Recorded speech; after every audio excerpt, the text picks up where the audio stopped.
A busca por uma forma coerente de se trabalhar as diferenças no âmbito escolar e a necessidade de maior conhecimento sobre os povos indígenas levaram-nos a cursar o curso de aperfeiçoamento em História e Cultura dos Povos Indígenas, oferecido pela Universidade Federal de Juiz de Fora. A população brasileira em geral não possui um conhecimento adequado, claro e fiel a respeito dos habitantes indígenas que aqui nasceram e vivem em condições normalmente precárias. A população conta com um número favorável de pessoas e a consciência dos trabalhos realizados nas comunidades indígenas não são respeitados, embora a Igreja Católica lançar vozes e alguns olhares de acolhida a eles, como é o caso da campanha da fraternidade de alguns anos atrás. A analogia feita entre índios e animal, inclusive o identificando como tal, cada vez mais aproxima a ideia de que eles são uma raça inferior, destituída de valores e atitudes promissoras. O fato é tão grave que os anciãos reclamam que os jovens não querem mais ouvi-los e se recusam, muitas vezes, a assumir a identidade indígena. Será através da educação, somada à cultura, que esse disparate será sanado, pois não se trata de tornar-se índio, e sim de ser índio. Enfocar o índio e esfacelá-lo de seus valores também é uma atitude de morte. E, portanto, esta ideia precisa ser mudada ou, pelo menos, amenizada e dar o justo valor às suas origens e respaldo ao tratamento respeitoso, visualizando-os como seres humanos que são e que apenas enfocam a vida de maneira diferenciada do branco. As agressões são constantes, desde sempre, e não se encontra registro de significativas atitudes por parte do poder público ou civil, que a cada dia vê com desconfiança e com certo desdém a sua presença. Vimos através de vídeos e leituras que a cada dia o seu território é encurtado e a argumentação cruel é de que não precisam de tanta terra e não aquela que com sinceridade abordaria o poder financeiro. Se o lema morrer se preciso for, matar nunca, do Marechal Rondon, fosse vivido em sua essência pelo branco, talvez a situação deles seria mais positiva e seus valores mais reconhecidos, e alguns até assimilados. Ficamos em reflexões do se sofressem menos preconceitos, se não fossem tão estimulados à atitude que levam à morte. Como o caso do alcoolismo, eles viveriam dentro de seus valores com mais integridade e, com certeza, passariam ao branco valores a serem repensados quanto ao direito à vida, em detrimento do capitalismo reinante. A questão de ser índio ou não ser não deveria nem ser argumentada, pois é questão de ser e não de tornar, de transformar em índio, branco ou negro. Não existe varinha de condão para isso. Mas o respeito ao ser único e original nunca deve ser questionado. O material da disciplina Povos Indígenas e Diversidade Cultural muito nos enriquece nesse quesito e é muito bom constatar, ouvindo pela fala de Azilene Inácio, Caigangue, Santa Catarina, o quanto é equilibrada e sua visão clara pode nos nortear e também influenciar seus semelhantes a uma opinião mais otimista a respeito dessa tradição. O índio não está acabando, o índio, pelo contrário, a população indígena tem aumentado significativamente, pelo menos os povos indígenas do sul são uma prova disso, né? As retomadas das nossas áreas, aliás, elas se dão por causa disso, porque a população está aumentando. O índio não está fadado ao extermínio, com certeza. Esse é um pensamento já ultrapassado, já superado, de que o índio é um ser em extinção. Não, mesmo que nós façamos as nossas faculdades, estejamos por aí participando dos mais diversos simpósios, seminários, fóruns, falando, dominando os códigos da sociedade não índia, com certeza nós nunca vamos deixar de ser índios. Quanto ao Machale, com mais de 300 anos, vividos em Minas Gerais e que fala sua língua autóctone, também se nota ter um discurso positivo. Vimos e ouvimos um índio Bonifácio José Baniva Amazonas, tão bem esclarecido e em cena, um artefato tão bonito e bem feito, comprovando alta capacidade artesã. Muita gente, quando começou a organização indígena aqui no Rio Negro, por exemplo, muitos diziam que eles não eram índios. Pensavam que saber escrever, falar português, deixava de ser índio. O que a gente fomos? Fomos muito atrás, batendo, por exemplo, quando a gente fala assim, não, E como é que alguém vem lá de longe, ou de outros países, vai chegar aqui, ele vai ser alemão, vai ser espanhol, vai ser não sei o que, ele não vai deixar de ser. Só porque pisou na terra indígena ele vai ser índio, não. Então nós também somos assim. Para onde a gente for, a gente vai ser índio. A gente pode ser doutor, aviador, o que for, mas sempre a gente vai ser índio. Falar nossa língua, saber da nossa cultura e da nossa história. E em detrimento, no Ceará, depoimentos tão tristes e arrasadores. Eu só que eles são caboclos, eles votam. Faz tudo igual o branco, não índio. Você acha que quando a pessoa sai da aldeia, vem para a cidade, começa a trabalhar, a cidade deixa de ser índio? Eu acho. Gostaríamos de perguntar àquele mulato, cruzamento de negro com branco, se não lhe ocorre que existe sangue negro em seu organismo. E, no entanto, sua roupa é de branco, seu corte de cabelo é de branco, e pelo seu jeito, seus costumes são de branco, seu preconceito é de branco, e nem por isso ele deixou de ter resquícios da etnia negra. Ele, por acaso, deixou de possuí-las porque passou a ter atitudes da raça branca. Mesmo que o branco desejasse morar entre os índios e assimilar a cultura, ele é da raça branca. É instigante ver que o branco não quer ver o índio evoluir, e tirar dele esse direito de opção é também promover a sua morte. No vídeo Escolarizando o Mundo, vemos o choque das gerações já impregnado, mas a opção de retornar à aldeia é latente, e este retorno traz à comunidade a inovação e consequentes melhorias. O fato do branco não entender, ou melhor, não respeitar as demarcações das terras indígenas é uma maneira de promover o extermínio do índio, longe dos princípios postulados por Rondon. A política do enganar, do mentir, mesmo para fins de aproximação, é sempre uma postura do branco, e apontar defeitos de preguiça, malevolência e de ter atitudes de temperamento genioso são argumentos para a não convivência, para a não aproximação. Muitas vezes agravada, pois ouvimos que eles preferem também o branco amigo, porém ficar de longe. Pode-se observar que nem a homonização, nem o hibridismo têm sua unanimidade cultural nas opiniões postuladas. Se de um lado o egoísmo do branco se sobrepõe aos valores da cultura indígena, de nossa parte tem que ser revertido. Boaventura de Souza Santos sugere, em diálogo entre diferentes, o que muito acrescentaria à cultura em geral, e à união dos excluídos significaria mais igualdade, menos discriminação e um congraçamento de ideias e valores, onde teria o espaço para se coar o devido do não devido, aproximando o ideal da visão humana, longe de políticas que visem apenas a exploração e o lucro.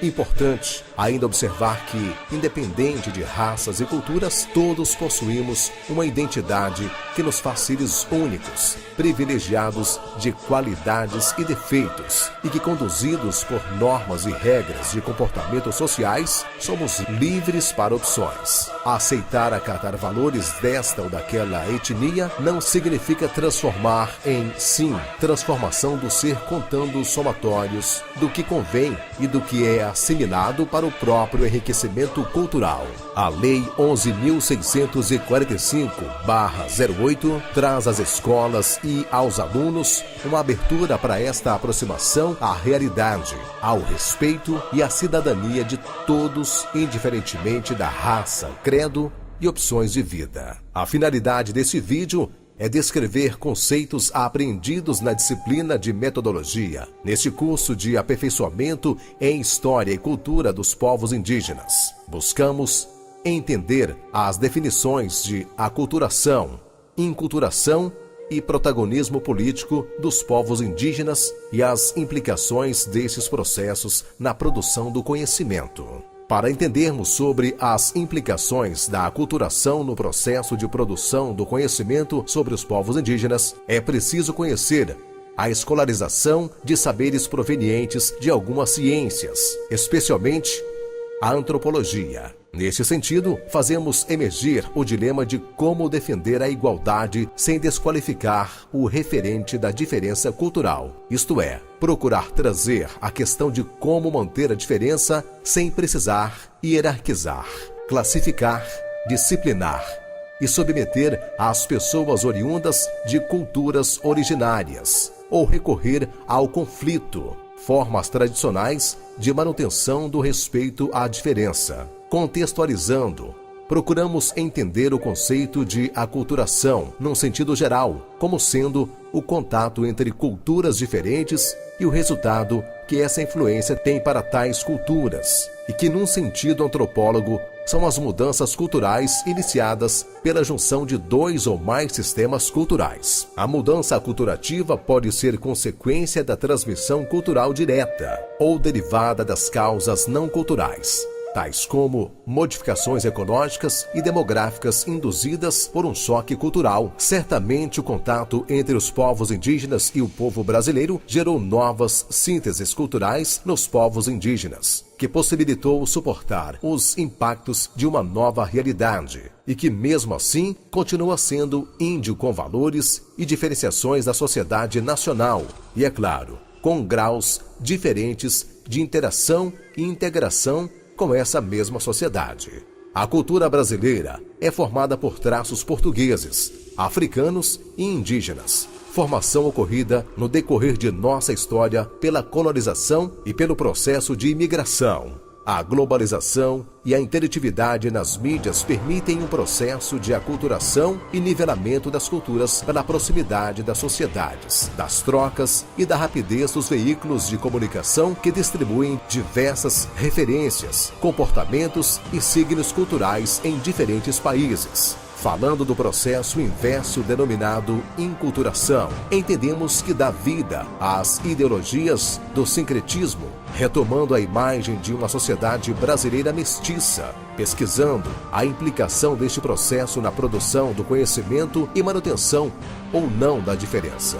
Logo, a inculturação e sua implicação no processo de conhecimento desperta em nós estudos acerca da cultura escolar. Certamente é importante relembrar as especificidades da cultura nas sociedades, pois tudo que é adquirido historicamente ou que cresce e se transforma dentro de uma sociedade que se manifesta através de hábitos, valores, pensamentos e formas de organizar e desenvolver os espaços sociais pode ser denominado cultura. Na escola não é diferente. É necessário que ela tenha um espaço organizado e que, além da característica comum de toda a instituição de ensino, há de transmitir conhecimentos sistematizados. Ela precisa ser autora de um jeito próprio de ser e de manifestar seus hábitos e valores. Dessa forma, cada instituição escolar deve buscar um jeito próprio de caminhar, de ver o educando e de transmitir-lhe seus costumes e seus valores, adequando-se à filosofia da escola. Eduardo Viveiros de Castro diz que as relações humanas com a natureza não são nunca relações naturais, mas sim relações sociais. E as dos índios são tão ou mais humanas que as nossas. Cada sociedade humana, não diferentemente das indígenas, estabelece uma relação particular com o meio ambiente, de acordo com a concepção que tem sobre a natureza. O que é comum às sociedades indígenas é a concepção de que o ambiente natural é um ambiente de direito de todos os seres, humanos ou não humanos. As sociedades indígenas, ao longo da história, desenvolveram estratégias de adaptação ao meio natural, de forma a obter os recursos necessários à sua sobrevivência. Apesar de transformarem o ambiente, os índios não alteraram os princípios de funcionamento nem mesmo colocaram em risco as suas condições de reprodução. Mesmo sem ser ecologistas ou ambientalistas, as sociedades indígenas têm consciência de sua dependência, tanto física quanto cosmológica, do ambiente natural, estabelecendo assim a reciprocidade com a natureza. Assim,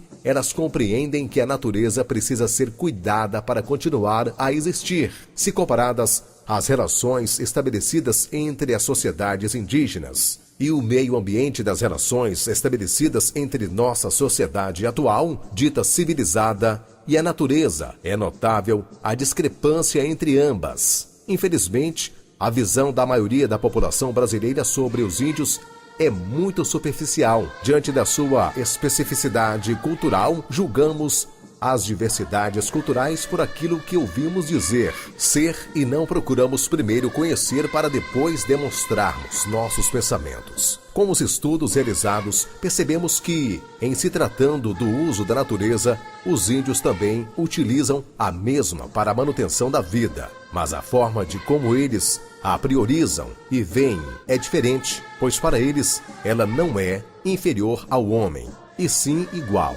E eles têm o dever de respeitá-la. O vídeo Pajerama nos mostra a forma evolutiva e destrutiva da sociedade de uma forma clara e objetiva, que talvez não imaginamos e percebamos, pois os acontecimentos de fatos, o dia a dia, vêm fazendo-nos acostumar com as situações e fazendo com que acreditemos que eles sejam normais para todos os envolvidos. O meio ambiente é devastado. A favor da urbanização e da globalização, o benefício do homem branco ser soberano sobre os outros seres da natureza. No vídeo, a resposta católica, missas inculturadas e a definição de inculturação feita por José Nunes, é possível perceber o outro lado da relação dos povos indígenas com a sociedade, que até então se deu na esfera antropológica. Compreendemos atos que influenciaram no modo de ver e tratar algumas questões relacionadas aos indígenas. Desde a época da colonização, os jesuítas foram encarregados de catequizar os índios, levando-os a conhecerem e praticarem a considerada verdadeira fé cristã. De acordo com o padre Paulo Ricardo de Azevedo,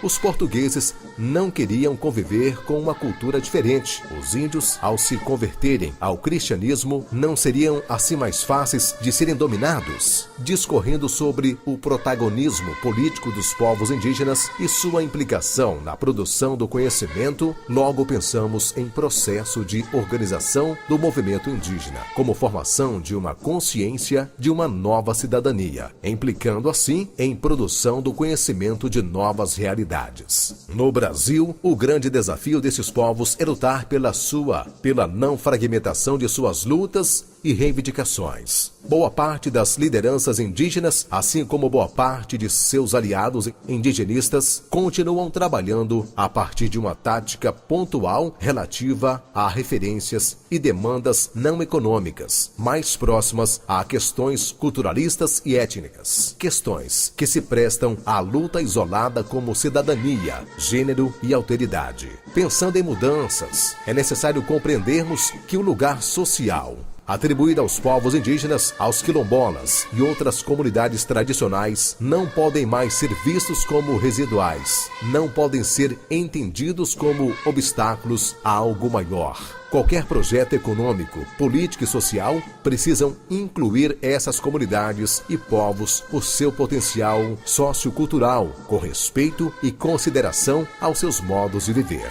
Enfim, é a premissa de um modelo único de desenvolvimento que somente olha para os aspectos econômicos, que precisa ser problematizada e desconstruída. E se essa é uma tarefa que compete ao governo, não é de sua exclusiva responsabilidade, posto que é a valorização social de certos aspectos da vida que avaliam ou desautorizam ações do governo. Cabe a todos nós, portanto, um envolvimento na discussão e definição de princípios para um governo respeitoso para com todos os segmentos sociais, incluindo os povos indígenas.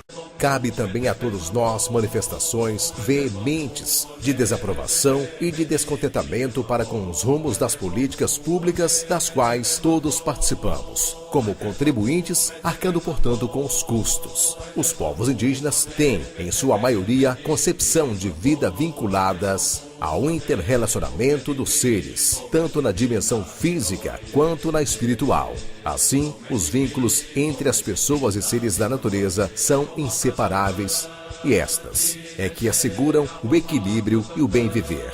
Sem sombras de dúvidas, qualquer contato representa formas de relações sociais, visto que resulta na maneira pela qual se manifesta na cultura do grupo, seus efeitos de depauperação ou enriquecimento do mesmo.